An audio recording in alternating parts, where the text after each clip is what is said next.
Saudara-saudara yang dikasihi Tuhan, mungkin ada 100 lebih atau 200 lebih di ruangan ini. Dan karena ibadah kita live, mungkin ada beberapa puluh yang sedang duduk di rumah mengalami gereja, mengalami persekutuan yang tanpa batas dengan kita di jemaat Rantepo pada saat ini. Saudara-saudara, waktu saya kuliah di Hamburg di Jerman, waktu itu namanya masih masuk Jerman Barat. Saya membeli sebuah buku yang judulnya Der die Liebe.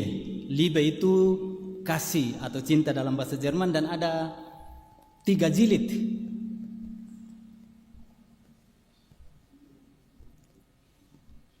Jadi dihimpun yang pada waktu itu bisa diperoleh oleh penulis berbagai pemahaman, konsep, praktik tentang kasih. Dan saudara-saudara, untuk kita termasuk juga di Gereja Toraja, khotbah tentang kasih atau perikop tentang kasih biasanya menjadi semacam madah pada waktu ibadah pemberkatan perkawinan. Biasanya dibaca dan juga dinyanyikan, ajarilah kami, dan lain-lain.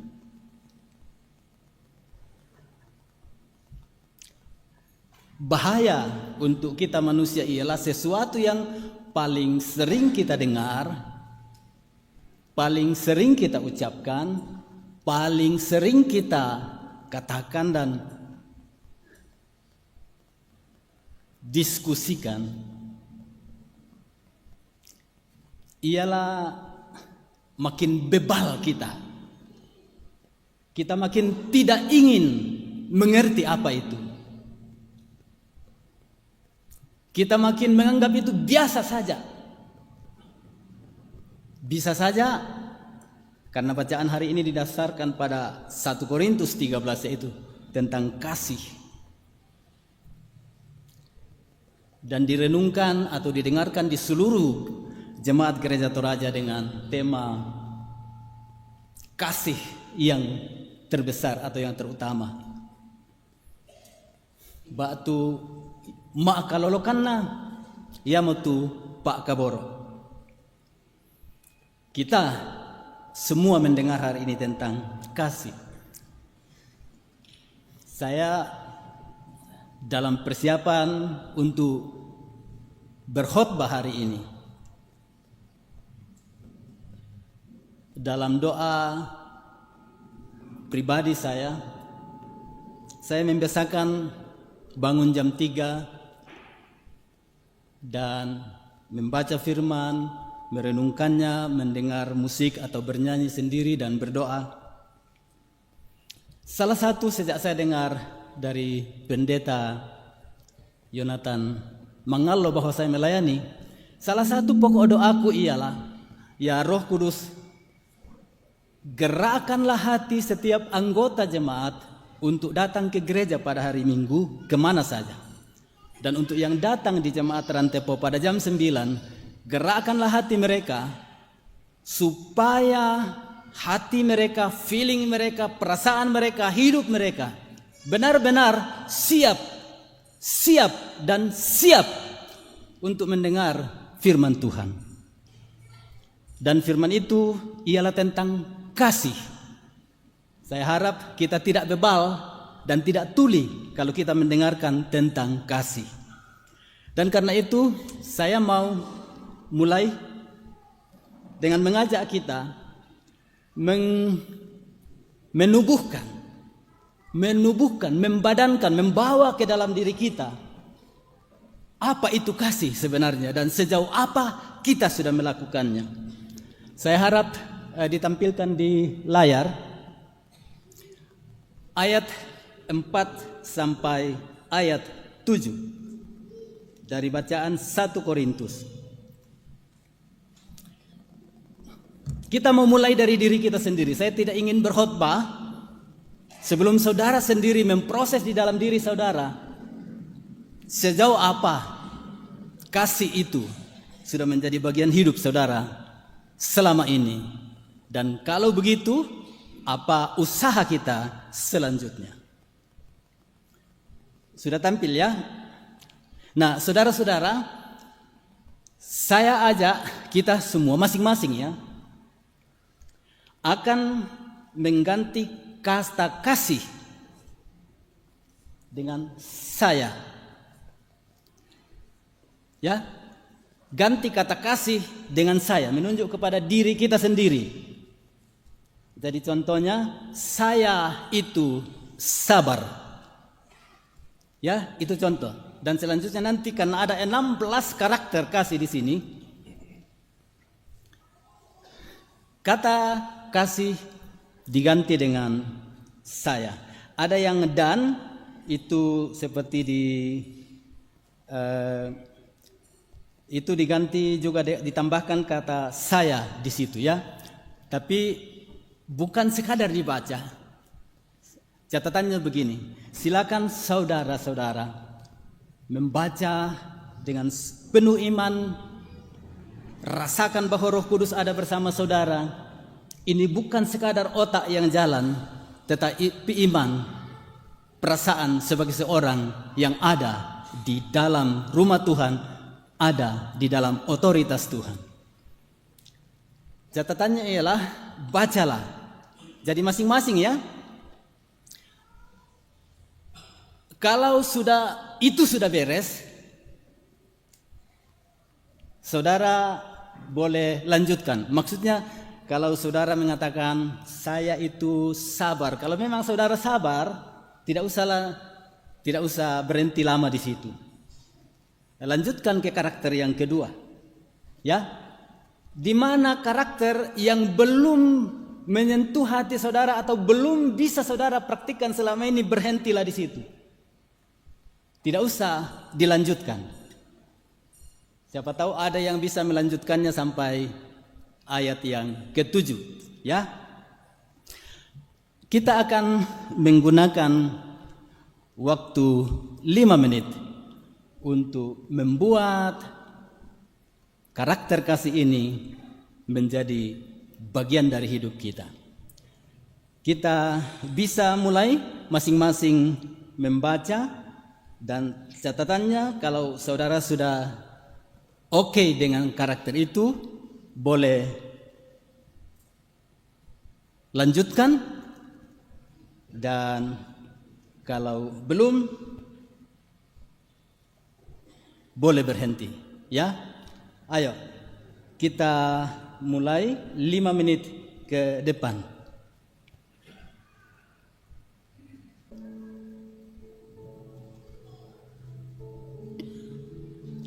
Baiklah saudara-saudara,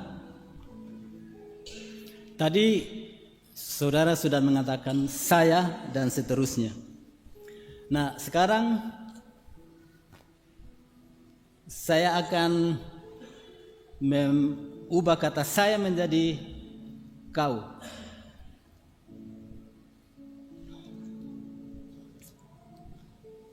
Atau ini tentu saja menunjuk kepada pribadi kita masing-masing.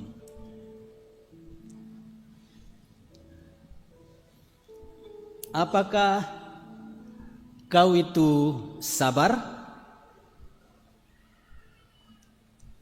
Boleh menjawab di dalam hati ya, tidak usah perdengarkan, apalagi tidak perlu angkat tangan. Apakah kau itu baik hati? Apakah kau tidak cemburu? Apakah kau tidak memegahkan diri? Apakah kau tidak sombong? Apakah kau tidak melakukan yang tidak sopan? Apakah kau tidak mencari keuntungan diri sendiri? Apakah kau tidak pemarah? Apakah kau tidak menyimpan kesalahan orang lain?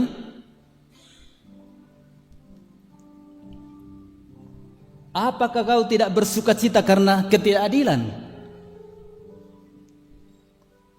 Atau kau bersukacita karena kebenaran? Apakah kau menahan segala sesuatu? Ini kata lain untuk sabar dan bertahan. Apakah kau percaya segala sesuatu dari Tuhan? Apakah kau mengharapkan segala sesuatu dari Tuhan? Dan karakter yang ke-16, apakah kau sabar menanggung segala sesuatu?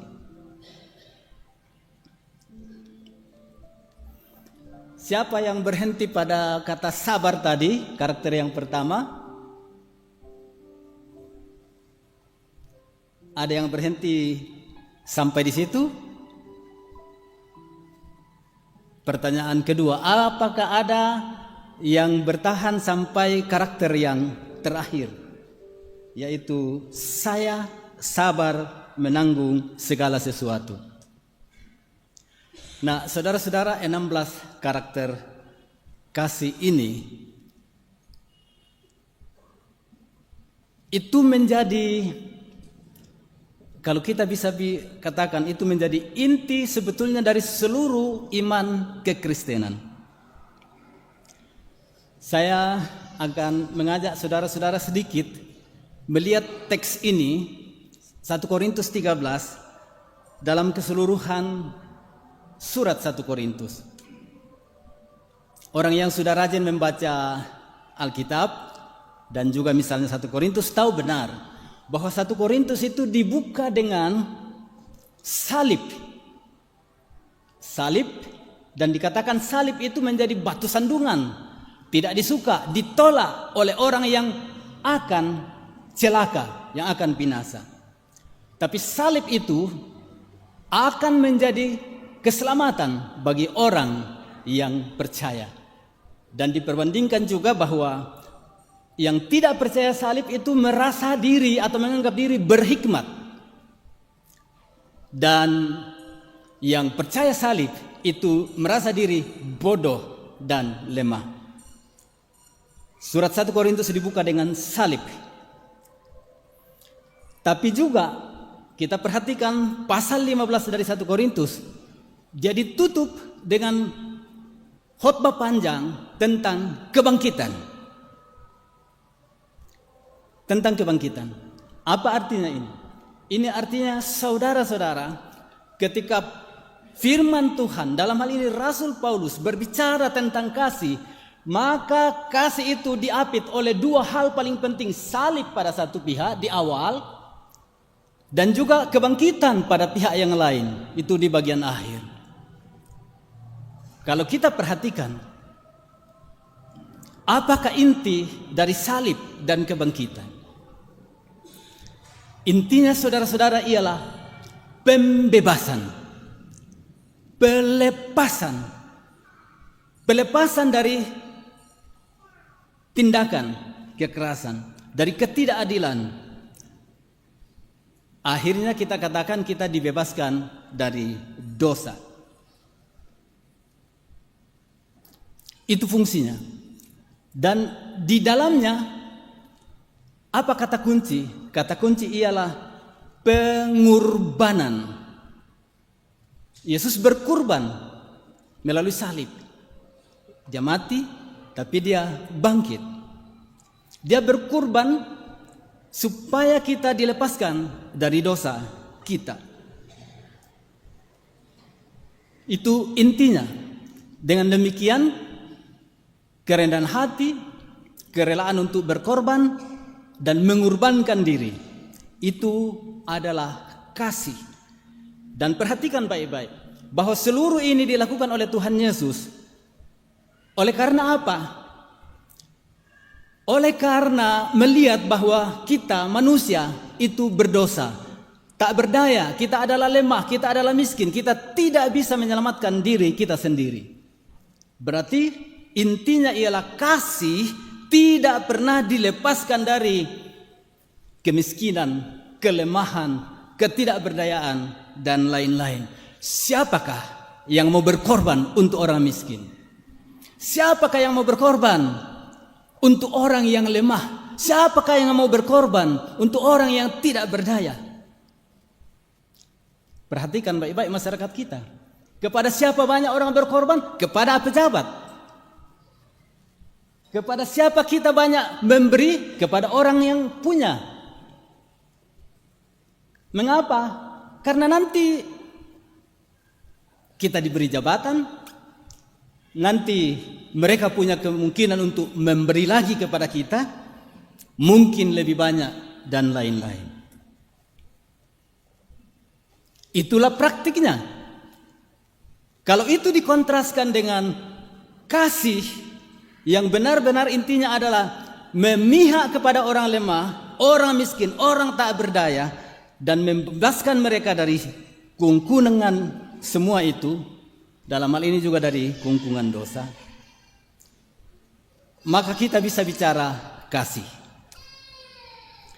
Nah, itu intinya saudara-saudara. Nanti saudara tarik sendiri mengapa 16 karakter ini begitu ditekankan, oleh karena semuanya itu berhubungan dengan contoh yang telah Tuhan lakukan, memihak orang yang miskin, yang lemah, yang tidak berdaya, yang tidak diperhatikan oleh dunia ini. Nah, itu tempat mengapa kasih ditekankan. Ternyata kasih itu berhubungan dengan teladan Tuhan Yesus Kristus, salib dan kebangkitan. Nah, sekarang saya akan menuntun saudara untuk melihat 3 bagian dari perikop di sini. Jadi kalau intinya tadi salib dan kebangkitan, dan itu memang didukung juga oleh 3 bacaan lainnya dari Mazmur 71, itu pada dasarnya kasih untuk orang yang lanjut usia, yang tua. Kemudian kita membaca dari Yeremia, kasih itu juga berarti sebuah pengorbanan, karena Yeremia merasa tidak mampu, tapi dikatakan pergilah. Kepada siapapun kusuruh engkau pergi, pergilah. Lalu dari bacaan Injil tentang Tuhan Yesus yang mengasihi orang sekampungnya, tapi dia justru ditolak. Jadi kasih bisa berarti mengalami penolakan. Dan salah satu yang sama sekali tidak menyenangkan ialah kalau kita ditolak. Nah, secara rinci 1 Korintus 13 ini kalau kita memperhatikannya itu terbagi dari 3 bagian. Ayat 1 sampai ayat 3 itu kasih dijelaskan secara kontras, bertentangan. Itulah sebabnya misalnya mengapa dikatakan di ayat 1 misalnya, sekalipun aku dapat berbicara dalam semua bahasa manusia, bahasa malaikat, sekalipun aku mempunyai karunia untuk bernubuat, mengetahui segala rahasia dan memiliki seluruh pengetahuan, memiliki iman yang sempurna memindahkan gunung, membagi-bagikan segala sesuatu. Dari semua hal hebat, hal mulia yang ditunggu-tunggu orang, yang disukai orang, yang dipuji-puji, dipertentangkan dengan walaupun semua itu Anda berikan, kalau Anda tidak punya kasih, itu nol. Itu cara memperbandingkan.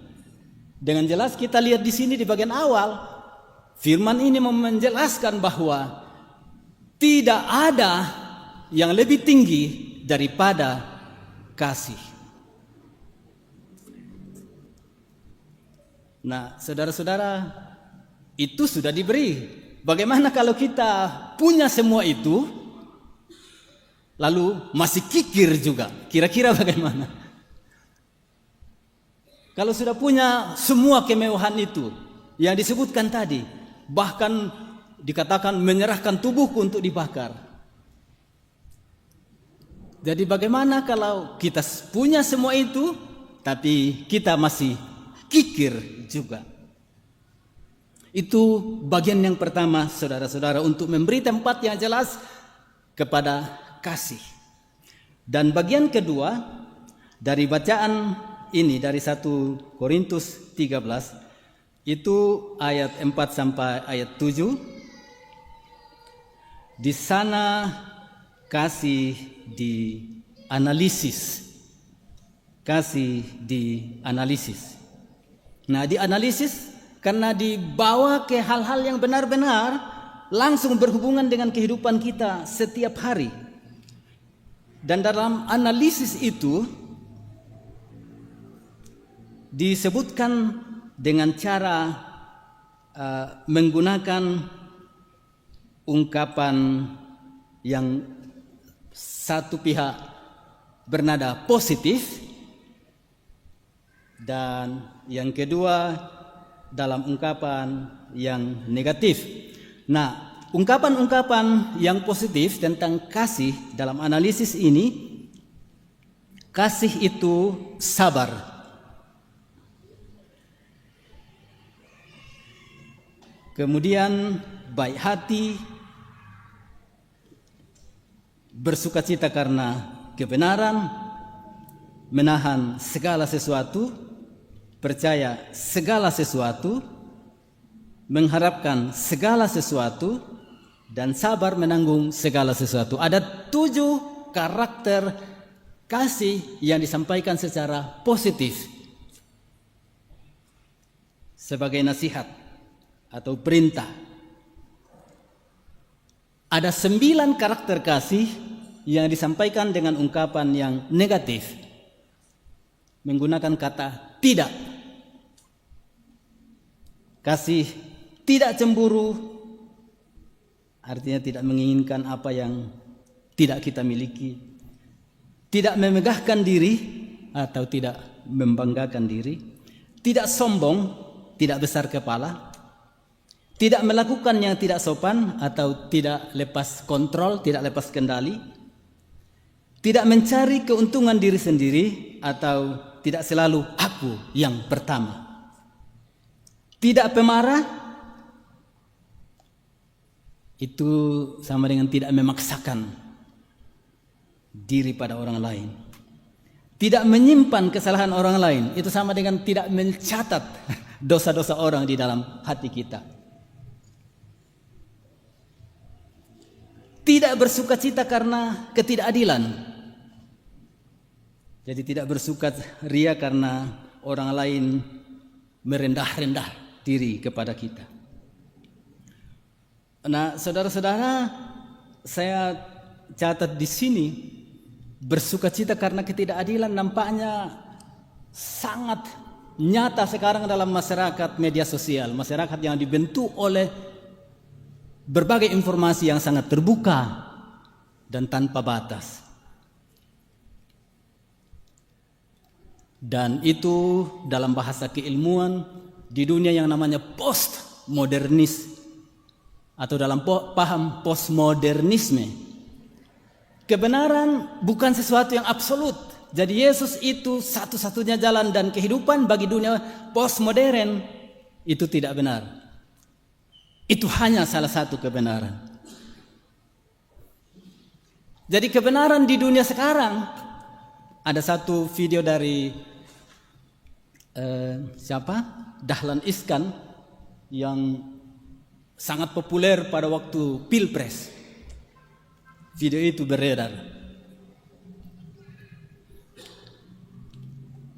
yaitu bahwa kalau sudah mayoritas orang mengatakan pengkhianatan itu baik, maka mengkhianat itu boleh.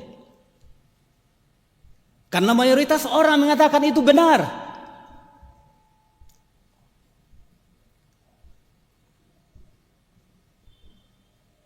Karena banyak orang mengatakan bahwa bohong itu baik, maka berarti berbohong itu sebuah kebenaran.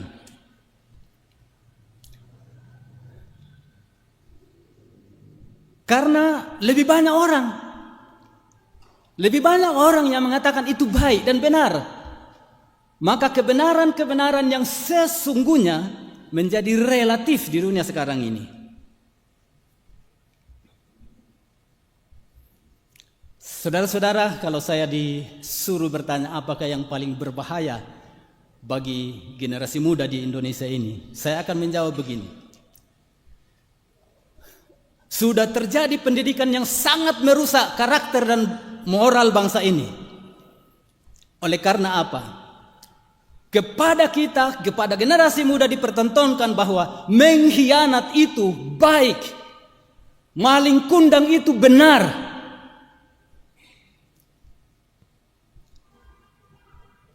Berbahaya sekali cara mendidik seperti ini. Memang tidak dikata-katakan, tapi dipraktikkan dan dipuji-puji. Yang kedua, saya sangat khawatir generasi muda kalau tidak kuat dalam iman untuk juga mengangkat kebenaran di dunia sekarang ini yang dianggap benar. Kalau banyak orang setuju, yaitu berbohong boleh. Hari ini saya bilang ya, besok tidak. Hari ini saya katakan begini, besok saya katakan oh tidak. Jangan tanya saya. Saudara-saudara, kasih dalam hal ini benar-benar tidak bersukacita. Karena ketidakbenaran, karena ketidakadilan. Jangan turut-turut berpesta pora untuk sesuatu yang tidak benar.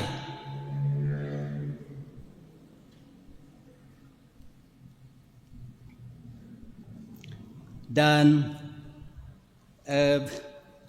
dengan demikian, kapan kita bersukacita? Bersukacita karena ada kebenaran. Walaupun hanya satu orang, dua orang berkata benar, pihaklah kepadanya. Karena memang sistem demokrasi itulah cara paling umum untuk mengatakan cara paling baik untuk mendapatkan yang benar. Tapi ingat, itu bukan sebuah kebenaran. Alkitab bisa membuktikan bahwa suara demokrasi, suara persetujuan rakyat adalah sebuah perlawanan kepada Allah. Salibkan dia, salibkan dia. Tapi memang kita perlu bersyukur bahwa negara kita negara demokratis, kita bisa punya suara dan lain-lain. Sudah oke. Tapi tidak seluruhnya harus kita katakan itulah penentu kebenaran yang mutlak. Firman Tuhan berkata lain. Dan karakter yang terakhir dikatakan tidak berkesudahan. Artinya itu abadi, itu berlaku sampai Yesus datang kembali. Begitu menyentuh hati karakter kasih ini saudara-saudara,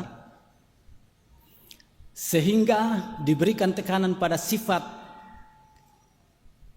dan ini bagian yang ketiga dari ayat 8 sampai ayat 13, bagaimana kasih itu dipertahankan.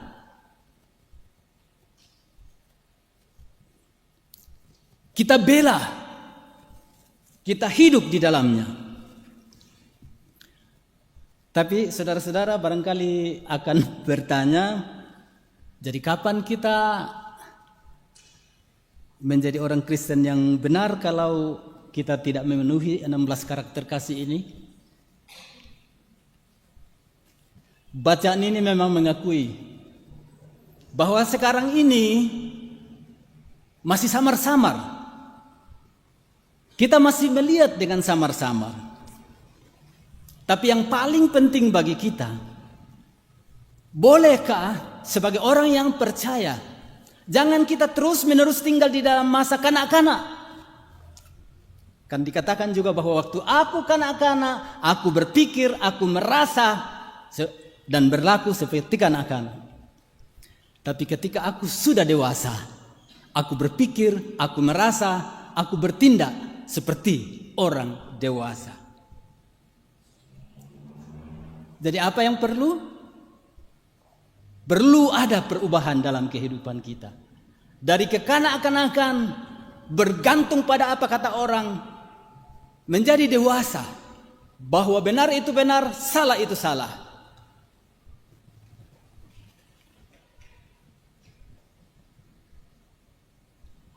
Itu sebabnya mengapa akhirnya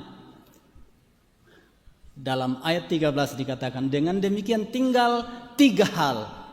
Nah, saudara bisa sempurnakan nih. 3 hal itu apa? 1, trilogi, iman. Yang kedua apa?